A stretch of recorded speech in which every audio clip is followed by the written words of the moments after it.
Happy birthday sa bunso ng SB19, Justin De Dios. Isang masayang pagbati sa bunso ng SB19 na si Justin De Dios na nagdiriwang ng kanyang ika-28 kaarawan ngayong araw, July 7. Kilala si Justin hindi lamang bilang visual at sa vocalist ng grupo, kundi bilang isa sa mga pinakamalikhain at pinakamapagpakumbabang personalidad sa P-pop industry. Ngayong taon, mas lalo pang umangat ang solo journey ni Justin. Kamakailan lamang ay inilabas niya ang kanyang bagong solo single na Dahon. Isang emosyonal at makabagdamdaming awitin na tumatalakay sa pagmamahal na nananatiling matatag sa paglipas ng panahon.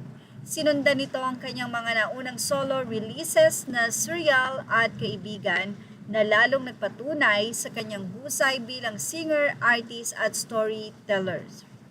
Bukod sa musika, patuloy ding hinahangaan si Justin dahil sa kanyang pagiging creative mula sa visual concepts, artworks hanggang sa kanyang artistic direction sa iba't ibang proyekto.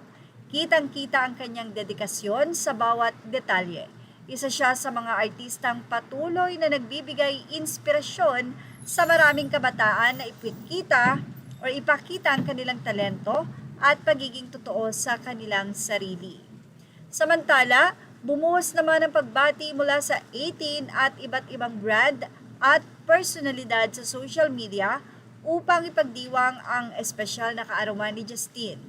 Trending din ang iba't ibang birthday hashtags bilang pagpapakita ng pagmamahal at suporta ng fans mula sa Pilipinas at iba't ibang panig ng mundo. Habang ipinagdiriwang niya ang kanyang kaarawan, patuloy ring abala ang SB19 sa paghahanda para sa kanilang mga international na performances at iba pang malalaking proyekto.